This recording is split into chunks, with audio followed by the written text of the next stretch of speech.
This is the overview of today, what we're going to be talking about. Let you eyeball that for about 10 seconds.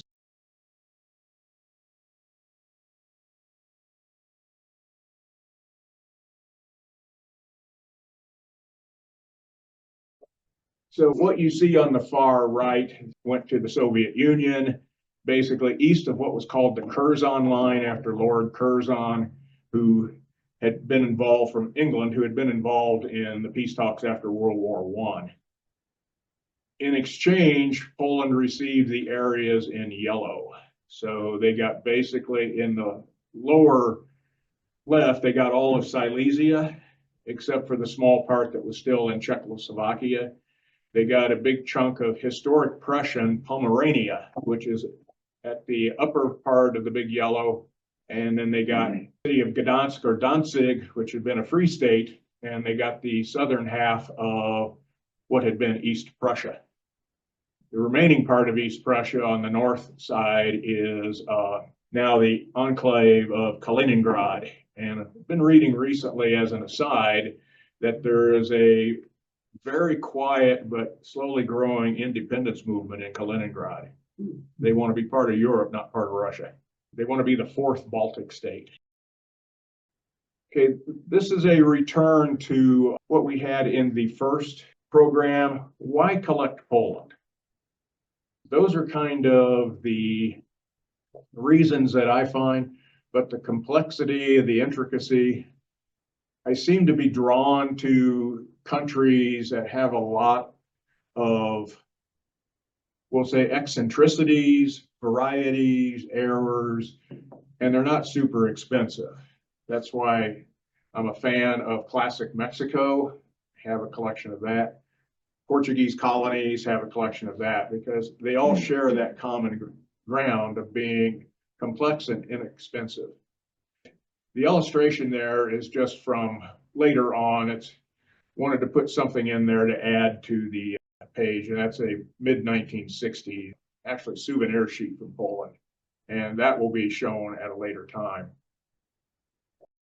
This was actually one page, but it will be in several slides. The last years of the Second Republic, the skier issue, as we'll see today later, many Polish issues come with not only souvenir sheets, but they also come with miniature sheets. And I happened to see a lot on one of the auction websites. There are miniature sheets going with each one of these values. I looked at what the entire lot was going to go for, and I think it finally went for about $4,000. I thought, maybe I can find them separate at a different time or from a different dealer. This is for the Polish post office in Gdansk or Danzig. This was the final issue and the only issue that was not an overprint. But if you look in the upper right corner, it will say Port Gdansk. So this was a separate issue, and it shows a marketplace in classic Gdansk. I picked this up a few years ago. This was for a balloon festival in September 1939. Obviously, it did not happen. It's part of the Gordon Bennett festivities, named after a couple of flyers who did first flights back in the earlier 1930s. We did talk a little bit about how the Poles got very much into airmails and ballooning in part one of this program.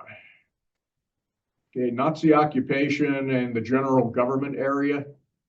I think it's important, and maybe some of the Polonus folks will want to take note of this, to have a disclaimer in here that just because I collect stamps or issues of the general government does not mean I support it.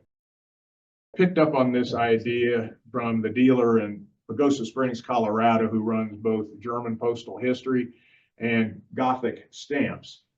He has a disclaimer on his website regarding collecting of Polish stamps. And I also threw in something about the Katyn forest massacre, which the Russians accused the Nazis of doing, but it turned out with post-war investigation, it was the NKVD that murdered 20,000 plus Poles in the forest.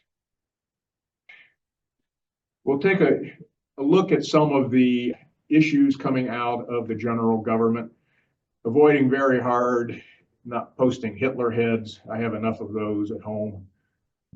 This particular one, we established in part one that Zakopane, which is south of Krakow at the base of the Tatra Mountains and Tatras National Park.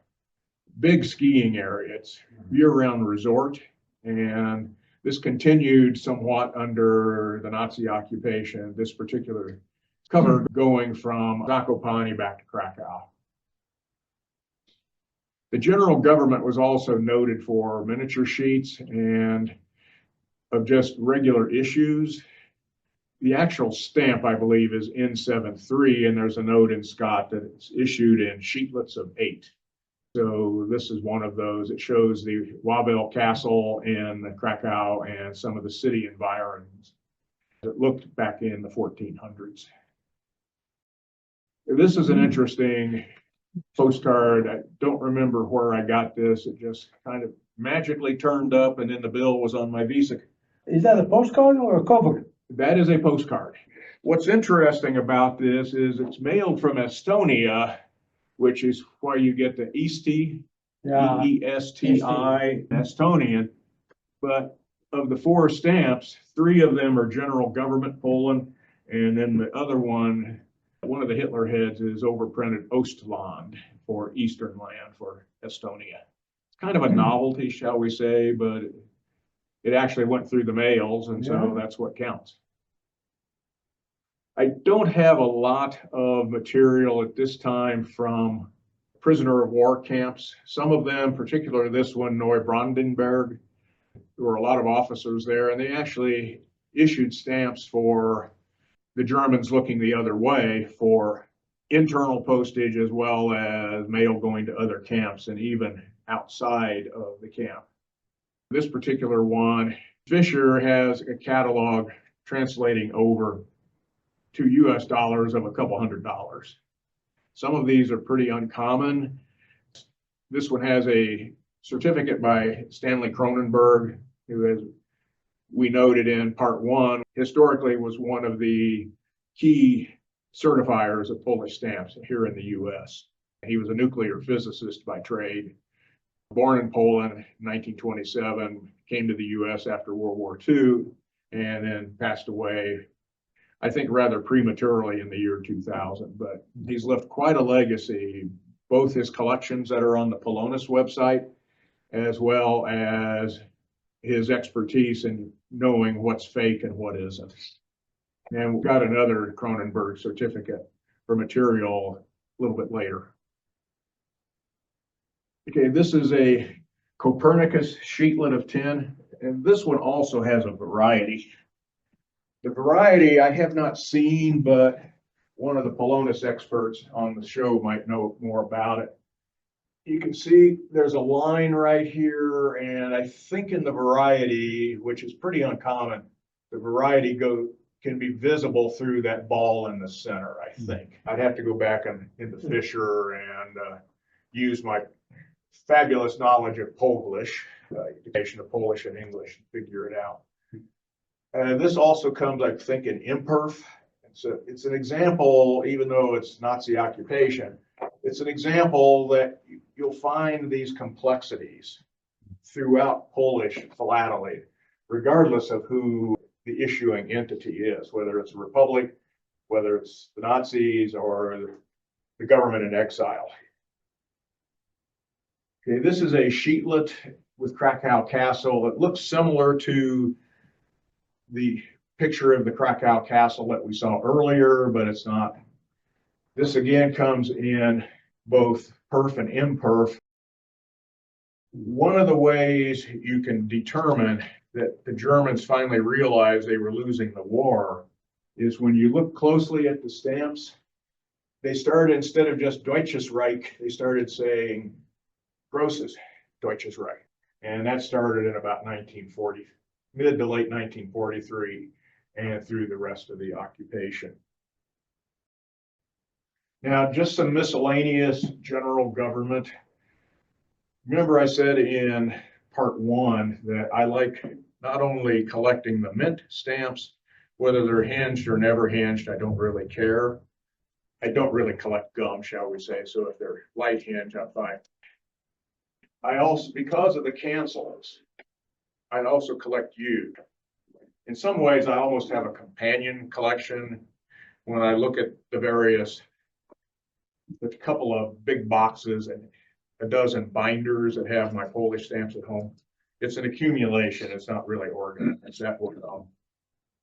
I've never seen a cancel like that, I think. Yeah, there's a It variety. was a specialty cancel, I think, for the anniversary from, This might have been Hitler's birthday. yeah, or birthday or something like that. Yeah. I mean, if you look at some of the early 40s German souvenir sheets, late Yeah. 30s with the picture of Hitler in the middle. Yeah, yeah, At least one of those has been overprinted for Hitler's birthday. okay. So I think you're going to, in the occupations, you're going to find the same Different thing castles and happening. things like And these both came out of different cities, Warsaw and Lublin. Another thing that's noteworthy for the general government that I really didn't know about until I got the Fisher catalogs.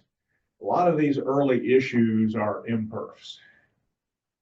This particular stamp here, for example, this might catalog Buck and Scott, but the imperf probably not going to be listed in Scott other than a notation. Imperfs exist. You look at the Fisher catalog, which is the Polish catalog, and you translate zlotys into dollars, you may find an imperf with a catalog at 60, 80 bucks, because they're just not that common. And you want to be careful too. These happen to have some pretty wide margins on at least the top side. And that's a good indicator that it's probably not a perf stamp that's been trimmed. These are regular issues. The one on the far right, which happens to say Grossdeutsches Reich, with the 1+1, that's a semi-postal. This is the unissued lands and people issues, sometimes called the Gorale, G-O-R-A-L-E. Gorals are a G-O-R-A-L-S. It's not a separate ethnic group. They're fully Polish, but they live in the mountains. They live around Zakopane and going to the east. There's a population in Slovakia and a small population in the Czech Republic. These were unissued, but printed late in the war. They're kind of hard to come by. Henry Gittner, one of the big time dealers back east, a few years ago in one of his ads in either American Philatelist or Scott Stamp Monthly, he advertised this set of 3 partial set for $1,000, a cool $1,000. I was able to get this set from Cherry Stone, even with their modest 15% buyer's premium. I got my set for several $100s less. But if you're going to look for a particular set, you can expect to spend $500 to $700. This is it. I knew of this out of Fisher. Some sort of legendary wagon historically was used by the Goral people. This particular stamp was listed by Cherry Stone as having a catalog of 18,000 euros. This is what it was listing for. The opening bid, it went for $9,000. Okay, now we'll move over to the government in exile. All sorts of interesting stuff coming out of the government in exile, the military, the Polish military that got out of the country through Romania in the end of September and October 1939 and ended up in England. So this is just an example of a registered letter, and I think the backside may have a Minister of Finance who was probably in London. So this is a registered letter. This particular postmark was used throughout the entire time frame, and Polish agency, and I'm not sure what the rest of that is. Gary, go back a slide. This is actually the complete set of Scott listed 3K 1 to 8, because Scott does list some of the government in exile stamps. but there's a lot more that aren't listed in Scott. So The British allowed them to use Polish stamps. in certain instances, yes. Of course, as you can tell, it went through British censorship. Right. This again is 3K 1 to 8. Again, I like the used because of just what's on here. And commit to memory, if you will, what these designs look like as we go into the next. These are labels that have been identified by Cronenberg. Notice that some of these, like this and these three, they're very similar to the issued stamps. And then these three down at the bottom are kind of a mystery. I saved the little slip of paper with Cronenberg's notes. These are donation labels. They are authentic, but I do not sign them or issue attests for them. These are all going to come into the Cinderella category, but at the same time, these could be sold and the proceeds going to support the government in exile and Polish military. Some of those governments lasted a long time. When the Baltic states were independent, became independent in 1991, Lithuania and Latvia still had a living ambassador in the US because the US allowed all three of the Baltic states to keep their legations and embassies in Washington open. The ambassador from Estonia had passed away, but there was another person there who represented the interests of Estonia. So from the entire time of the Soviet occupation in 1940, for 50 years, those three countries were represented in DC as they were before the Soviet occupation. Okay, now this will explain the 8 a little bit more. This, another certificate by Cronenberg. He calls them proofs, donation labels. They were made by the underground in Poland itself. I'm going to take his word for that because he's such a high-level quality expert. But if the main exile stamps were printed in England and these labels were generated in Poland, there's a kind of potential communication gap there. But again, Cronenberg's the expert, I'm not, so I'm going to go with what he said. Okay, this is a different kind of cover. Somebody had mentioned, did the British allow these to go through? Yeah, if they were going from a Polish ship, if they got into the British mails and onto the US, they did. This is one, though, that went from 1945 to aircraft company in the US, Sikorsky aircraft. Okay, now we get into some interesting items. They're not in Scott. This particular one I don't think is in Fisher, but I haven't looked that closely. I would not know if it's in Meikle. It's a Red Cross issuance that came out near the end of the war, or maybe 1945, for saving Polish children. And there were several of these souvenir sheets that were issued. And I'm not sure off the top of my head who the issuing parties were. Displaced persons, these are listed in Fisher.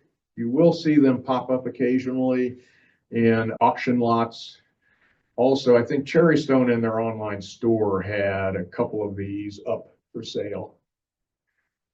They're not high value except for one instance, which I have samples coming up, but they'll be perf or imperf. They'll one stamp, block of 4, block of 6. The colors and the denominations will be variant. This is the one that's kind of an interesting curiosity. So I have both the perf and the imperf. The stamp in the upper left is inverted. Was that a intentionally created or a genuine error? I would guess intentionally, but that's just an educated guess. Cherry Stone had the pair in their online store a few months ago, and they were asking $100 for the 2 sheets, perf and imperf. These came in to me years ago as part of a much larger collection. Now, Paul, you mentioned how long did these go on? This is an example of the Polish Post in Italy that came out in 1946. The Polish military was very active on the Italian front, including the siege and then the taking of the Monte Cassino monastery, Benedictine monastery. As an interesting aside, a number of Latin American countries ended up declaring war on the Nazis. Brazil was the one country that actually sent troops.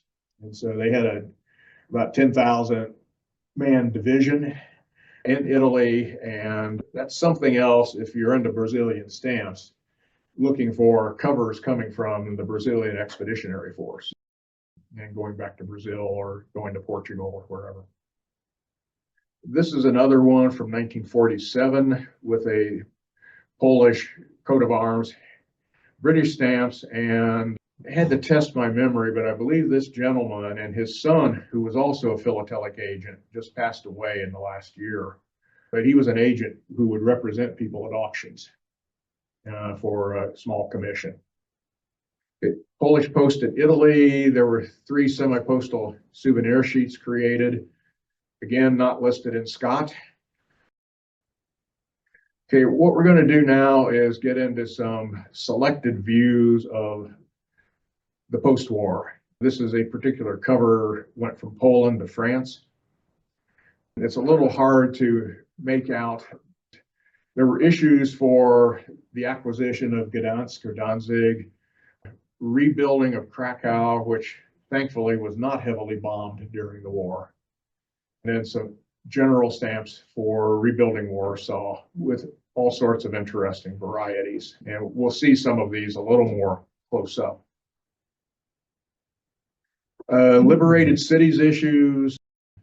The ones in the middle were overprinted. A set of 10, I included about 5 of them here.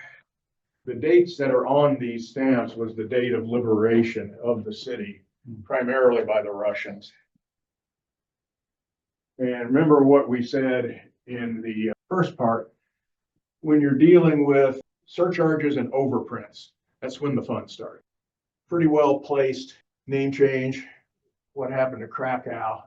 Then you get down here where they're trying to do surcharges, which means, with a surcharge, you're supposed to blank out the old value.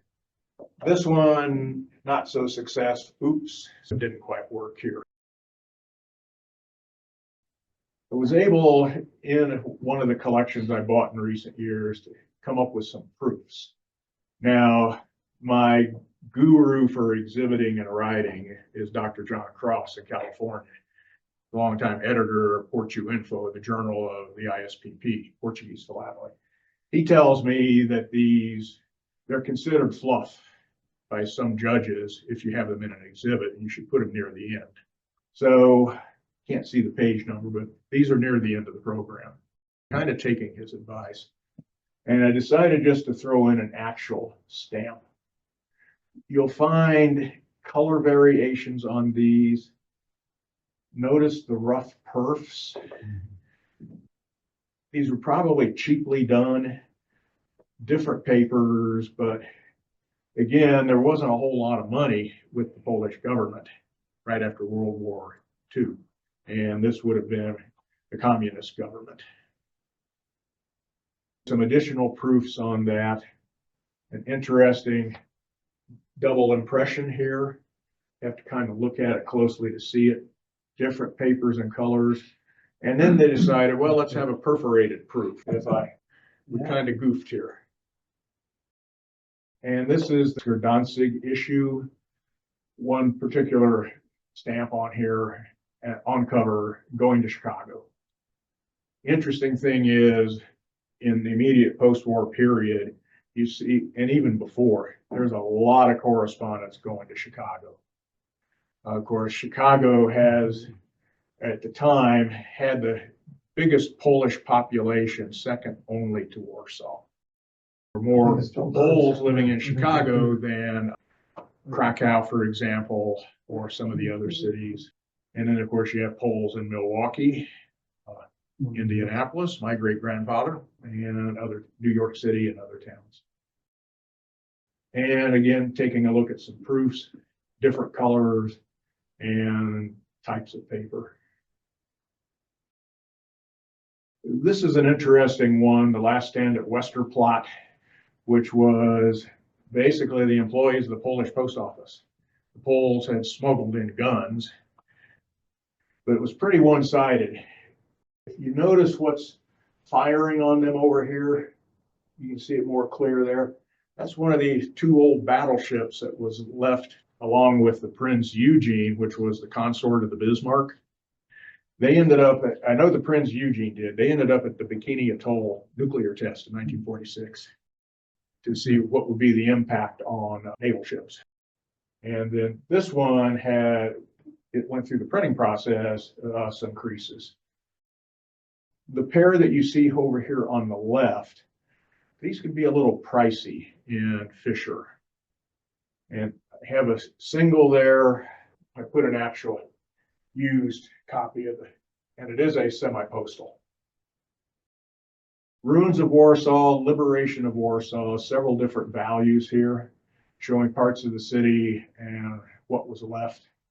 And remember, Warsaw was practically leveled by the Germans because of the Warsaw Ghetto uprising. And the Russians, conveniently, they were within spitting distance of Warsaw, and they just sat on their rear ends, and because that was their way of getting rid of the Polish resistance. Some of these were overprinted, and this will be an interesting project. Another, oops, all of these come with inverted overprint. I'm guessing intentionally, but that's going to be a project going forward. I just hope I can find time. Now here's another example of imperf value, a pair and a singleton with the inverted overprint. And this is one that actually did postal duty, which I tossed in. This is the education issue from 1946. The BIE in French stands for Bureau of Education. Here's the souvenir sheet. And I may have a mint sheet at home. I didn't find it, but was able to find the used sheet. Now, this is an introduction to miniature sheets in the post-war era. There are 3 of them, 1 for each value. Printing figures, grabbed these off of advertisement that came with Scott Stamp Monthly a couple years ago from Nordfem. I think it's the Danish dealer. And they do a lot of new issues, a lot of bulk lots and singles. The souvenir sheet, according to their stats, and I haven't confirmed in Fisher, there were 27,000 issued. The miniature sheets, 8,547. So this is going to be something that's a little difficult to acquire, probably easier in Poland, Germany, England, France, in the European market. The US market, not so much. But if you can get it, go for it. Another Polish definition of confusion. 2 sets issued in 1947, 1 set of 8 perf, 1 set of 8 imperf, and then issue both sets later in the year with different colors. So what you end up with here are 8, 16, 24, 32. You got 32 different stamps here. Some of these I think were issued with no gum. Collect them used, collect them on cover, and there is a souvenir sheet. Here's another example of perf and imperf. Chopin and Brother Albert, who was a Catholic missionary or something. The souvenir sheet. I had a surplus one of these out of a collection several years ago, and that came to the library. Imperf pair on cover, coming from the Polytechnic Institute in Lodz to MERS Engineering in Indianapolis, Indiana. That was received in Indianapolis before I was born, but my late father happened to work for MERS at the time. So that's how come I got the cover, is he saved it. And this is an uprated postal card. Postal stationery is another fascinating area of Polish philately that I haven't really gotten much into. But the value here and then the uprated with the stamp going to New York City, and of course, got to throw in some mountains. I don't recall seeing that scene in either of the trips to Zakopane, but this is some interesting correspondence from Poland going to a gentleman, Stanley Klukowski. This is actually a poll issue on the reverse. The entire C21 to C26 set is on the front. Now, what makes it interesting, universal connection. That's not Spanish, that's in Esperanto, the artificial language that was created in the 1920s. This gentleman was a big proponent of it. And here's the backside, another airmail, a couple of other worker-oriented issues. Remember, this is now the workers' paradise of Poland. This is another interesting issue, the complexity. Anti-tuberculosis work among children. Scott lists 4 basic stamps. You can see pictures of little kids. The note in Scott says, though, that each of the 4 stamps was issued with 10 different labels. So are you going to collect 4 stamps here, or do you need 40 to have a complete set? I went with 40 because I happened to see the entire complete set in auction.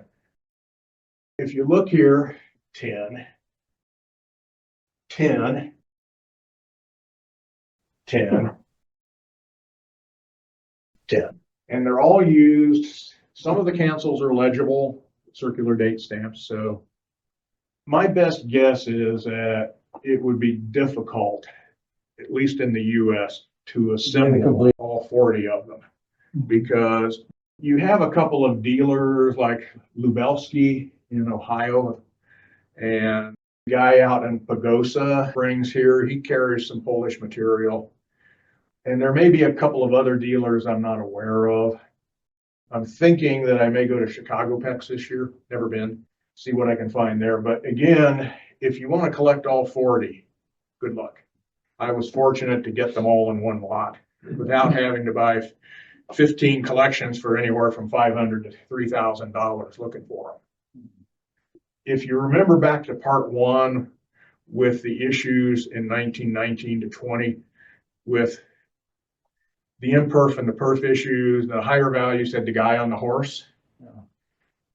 Those came in different perforations for Northern Poland, Southern Poland, different papers. I mean, it's like almost impossible to complete something like that. This might be a little more doable because there's only 40 of them.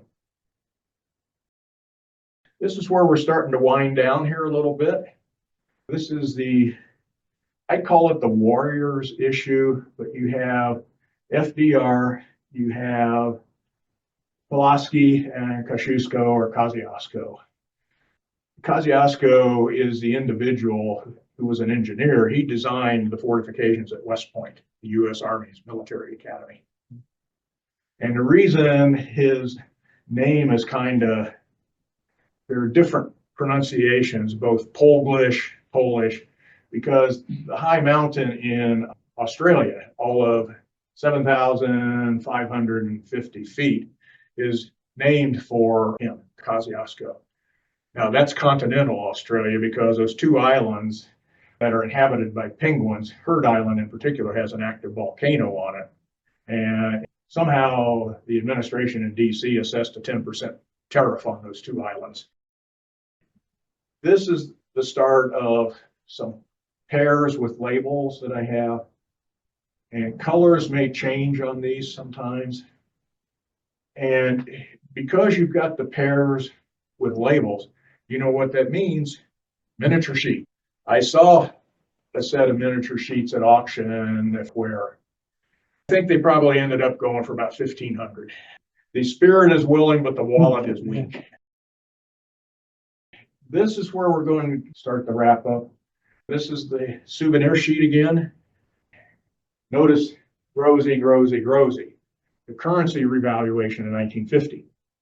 And that is a tale in itself. So we will do that eventually, but not in this program. We'll run through these very quickly. Several photos of a 2010 trip I made to Krakow. In the distance, you have one of the towers of the city wall. And if you take a look here, this was the Franz Joseph pub. The emperor, the Poles wanted to be free, but I think they were always thankful that when the country was partitioned in the late 1700s, Krakow ended up under the Austrians. And this is the Great Square at the center, and inside here on the first floor, shops of all kinds. Kind of a general purpose setting in the center of Krakow. This is the Fisher catalog again. Volume 2 just gives you an example of the complexity of Polish philately. Our acknowledgments, where we got the information, a little bit about myself, also with the American Philatelic Research Library, and then everything you've seen in here, with one exception, that stamp that sold for $9,000. Everything you've seen in here is in my collection. Oh, you will find some photocopied album pages or the backside of covers, but everything that you've seen except for the one stamp is in my possession.